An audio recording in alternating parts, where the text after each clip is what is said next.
WNBA players say that they should be paid what they're owed. What are they owed? Well, I'm a guy, so maybe I'm not allowed to weigh in on this because it's women's athletics, although I guess I could identify as a woman, but that's a whole other conversation. Let's bring somebody in here who can bring a female perspective to this, and somebody who also swam at the Division I level. Paula Scanlon is with us. She is of the American Principles Project and was on the same team where that guy became a, quote, girl and then won the championship, and now Trump has turned that around. We'll get into that. But first, so what's with the I know you're not a basketball, you're tall, so maybe you were good at basketball. I don't know, but I don't think you played in the WNBA to my knowledge. What's with the pay us what you owe us T-shirts? As one woman athlete, looking at all these women athletes now in the WNBA, what's going on? You know, I wish I could understand what was going on. Obviously, Caitlin Clark is a huge star and does deserve awards and honor and money with that. But we live in a capitalist society, and if there's not viewership in the WNBA, if there's not money going into the WNBA, players can't be paid more. And from my understanding is they're heavily subsidized by the NBA and other sports leagues. How can they expect to be paid more? If they're paid their fair share, their salaries would actually get cut. So none of this makes any sense to me. And I still don't understand what exactly they were protesting in this T-shirt wearing situation that was happening the other week. And to be honest, I've never watched a single WNBA game in my entire life. Really? Really interesting. I haven't either, but I don't know. I felt like maybe, girl power, like you would decide that you got to watch the female athletes. It is funny because now I see, I don't know if you ever see this on Twitter, X, most of the clips circulating of WNBA, like highlight clips that you'll see, are actually women in the WNBA, like shooting the ball off the top of the backboard or, missing 3 layups or 4 layups in a row or stuff like that. So it's getting talked about more than it has in the past, but somehow it has become something of a point of contention among people, right? There seems to be some irritation and I don't know, at the sense of entitlement that these players have, but they're supposed I know guys who play professional lacrosse, and I think they make, most of them have other jobs. So that tells you all you need to know. Like they play seasonal professional lacrosse and they make almost no money doing this, very little money. And they don't say, pay us what you owe us. That's actually so funny. I think I know a couple of guys that play professional lacrosse as well. I mean, it shows that if you want to do your sport, you absolutely should. I think women should have an opportunity to have professional leagues. I think the WNBA existing is obviously a good thing. I'm always here to advocate for women-only leagues. But that being said, we can't just make money. You can't get free handouts. You can't get free payouts from the government for this. And that's exactly what this is. It's just the liberal mentality that everything needs to be handed to you for free because you want something, someone has to give it to you. And unfortunately for the WNBA, that's not going to happen. And it's just so upsetting to see that. And they're discouraging other female athletes, and they make female athletes look whiny and complainy. Just go in, be good athletes, become a Caitlin Clark, become a key player. And many of these great WNBA players like Caitlin Clark, like some of the other stars, they have a lot of money that they make in sponsorships and deals that far outweigh any amount that the league could pay them. And that's the same thing goes for male athletes as well. So I feel like if you're so concerned about your pay, either, yes, you have to get another job or you have to find sponsorships. And there are a lot of places that are willing to sponsor these athletes. It's not like they were starving and not able to survive on their current salaries. So now you were on the swim team, right? The same swim team as Riley Gaines, and the swim team that became the team with what's his name? Lia Thomas, formerly something else Thomas, right? The guy who became the girl, who's not really a girl, but he's swimming against you guys, and he ends up winning the national championship, the whole thing. Trump bring everyone up to speed on this one, because this has got to feel like life has come full circle and maybe finally justice at some level, or it begins to be done here. What did Trump do? It looks like things have changed with UPenn. Yes, exactly that. I mean, the Trump administration pulled federal funding from the University of Pennsylvania for not complying with Title IX. I mean, yeah, they let a dude on my women's swim team in our locker room 18 times per week. Insanity. Rightfully so, they were pulled federal funding. But the Trump administration then said, okay, well, if you're willing to change your policies, we can have a conversation. The University of Pennsylvania then caved, had a discussion with the Trump administration, said, we will comply with Title IX. We are going to change our policies to properly reflect that. I mean, they should have been doing that to begin with, but here we are. Another thing is they agreed to change the record boards. The University of Pennsylvania no longer has Lia Thomas as a record holder on the women's team. And then on top of that, they were forced to send us an apology. It was not quite an apology that I would deem acceptable, but having to do that all together makes them admit that they were in the wrong. And so this was a great historic win.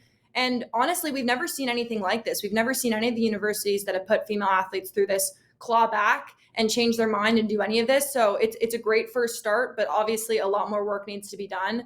And there are still universities that are allowing men onto their women's sports teams. So we have to fight against them as well. So this is still happening. There are places that, what are they essentially waiting to see if the Trump administration drops the hammer on their athletics program or their funding for the whole university? Is Trump having to play whack-a-mole with this issue? Honestly, a little bit. I mean, we've seen that, but we've also seen other issues. I mean, I know Harvard, not necessarily with the transgender issue, although they probably should go after Harvard for that as well, because Lia Thomas actually holds 3 records at the Harvard pool as well that are still up on the board. And you can go over to Cambridge, Massachusetts, and see Lia Thomas on the women's side of the record board. But they've pushed back at the Trump administration. They're not willing to negotiate. So it's really dependent on school.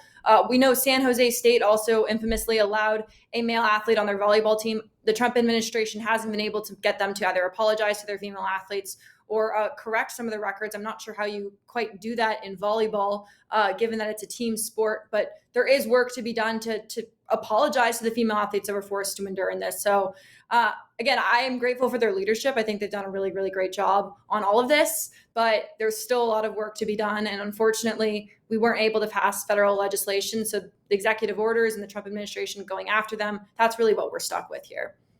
Our sponsor is Birch Gold.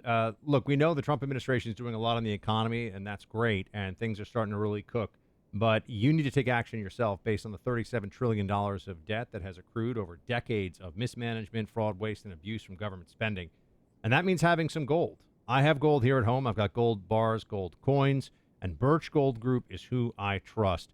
Birch Gold Group, look, gold has been up about 40% over the past year alone, and central banks from around the world are adding to their gold reserves. So gold just makes sense, and Birch Gold Group makes it very easy for you to get gold. Also, if you have an old IRA or 401k, you can roll it over into a tax-sheltered IRA with physical gold. Birch Gold can help you with that, too. This is who I trust for anything gold purchase-related, Birch Gold Group. Text my name, Buck, to 989898. Birch Gold will send you a free info kit on gold. Birch Gold, text Buck, B-U-C-K, to 989898. What do you think about the Trump administration weighing in on the mascots? What I have no idea. What is the UPenn mascot? It's probably some kind. It's like an animal or something, right? I mean, that's the safe thing. It's the like Quakers. The goldfish. The Quakers. It's the Quakers. Yes.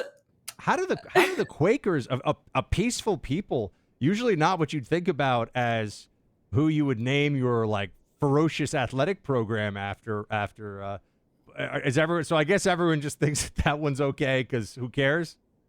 I mean, I think it was because of the Pennsylvania was colonized. No. Oh no, I know why. I have no idea why they kept I know why. that. I know. Like, why would they choose that as it just seems like such a, I don't know. It's like, There's a lot of bad ones. If your mascot was like the Mennonites or something, it's like, wait a second, like why that's a mascot? I don't know. It seems a little. I did not know that UPenn is the Quakers, so that's interesting. But the big one right now is changing back the Washington Commanders to the Redskins, and how this is something that a lot of people feel very passionately about. What do you think about this debate? You know, honestly, I don't really care. I'm going to be honest. I think that the bigger thing is the reason that the Redskins originally had to change their name was because of this liberal ideology that's saying everything is racist. I mean, I saw this firsthand in college where they were tearing statues down if it was a white man that had owned slaves somewhere at one point in history or things like that, right? We've seen this mass thing where anyone who's racist is gone. And that was what was going on with a lot of these sports teams and mascots, is anything that was deemed to be racist or insensitive or not politically correct needed to be changed. And I think that the Washington Redskins having their name changed was just part of that entire conversation. And so I think Trump is just fighting back to that, which I think he should. But to be fair, I don't really care. I that's not my team. If it was my team, I probably would care a little bit more. But it has no effect really on my life personally. And also, I thought it was really funny when they were the Washington football team for a season or two, if you remember that. Mm-hmm. That whole debacle was, I don't understand why it took them so long to even change the name. I think that they're just creating drama, and it's just a kind of a joke at this point. Yeah, I don't think anyone expected that Trump was going to weigh in on this so heavily over the weekend with a tweet. It is funny to see some of the mascots that have changed, just because also, I mean, you swam against Dartmouth. This is one to go from, I think it was the Indians, right, to the Big Green. I don't even know. Is that like their quadrangle? What is the Big Green? I have no idea. But apparently the Dartmouth's mascot is also Keggy the Keg or something. That's their unofficial mascot. I was told that by some friends I had that swam at Dartmouth too. And I was like, are we being serious? Mascots in general are completely a joke. I mean, who picks these? The fact that I had to be a Quaker for 4 years, and people would bring Quaker oats and say, this is our mascot. I mean, the entire thing is a joke. But again, I think Trump is the master troller. He's always hilarious. I love his tweets. I mean, I love him as president. He's done wonderful things as president. But I think this man also has a wonderful career going for him in comedy if he ever chooses to go down that route. So I think this is just another example of him doing that. And I'm living for the entertainment. What do you think, speaking of entertainment, what do you think of Colbert? Are you a late night TV watcher? Did you watch any of these shows? I mean, I assume you watch Gutfeld sometimes, but did you ever watch like I don't know, you might be too young for like Leno or any of that stuff, but what do you think about Colbert getting canceled? I mean, I think it sounds like it was a financial decision. It had nothing to do with anything else, but yet we have people that are melting down calling this politically motivated. I think bad ratings are bad ratings. Again, back to the original conversation about the WNBA, we live in a capitalist society, and if your show is not producing, then it's not producing. And to be honest, I don't think I've met a single person that tells me they've watched his show. Truly, I talk to a lot of my parents' friends that are in a generation that are maybe, grew up watching that, and I have not heard from a single person that is truly a fan of his. So it doesn't surprise me that his ratings are not there, and the money coming in for the show isn't there either. So what do you focus on these days at the American Principles Project? We are working to really defend family rights, and obviously the women's sports issue is a big one, but also transgender ideology. I think we have a lot of work to be done. The Trump administration has been a great partner on all of these things, but we've been working to just, again, continue to defend women in sports. Obviously, because we don't have federal legislation, a lot of these states are still allowing men to compete in women's sports and putting girls in danger, but also not even just sports, but also in bathrooms and locker rooms. And so we're staying vigilant on the fight. We've made great progress again, and I think the culture's really shifted on that. But unfortunately, until it's completely done and never happening again, there are people that still have to stand up for it. So I've been grateful to be part of doing that. And I'm grateful for the people that have joined us on this journey. And again, so much support culturally on this issue. Men don't belong in women's sports. It's really that simple. Couldn't agree more with that. Our sponsor here is Paradigm Press. There's somebody who's really in the know, a former presidential advisor, who says there's a big plan that you need to be aware of. He says President Trump's about to unleash a $150 trillion state-owned asset. This could trigger an economic boom not seen in a century and could send a small sector of the market skyrocketing. He wants you to act quickly on this before the word gets out. Remember, President Trump moves fast. The opportunity could vanish once everybody figures out what's coming. This is from Jim Rickards, former presidential advisor, a guy with a lot of insight into the markets. Go check out Jim's interview at birthright2025.com. That's birthright2025.com, paid for by Paradigm Press. Appreciate you being with us, Paula. Thank you so much, and we will talk to you soon. Thank you.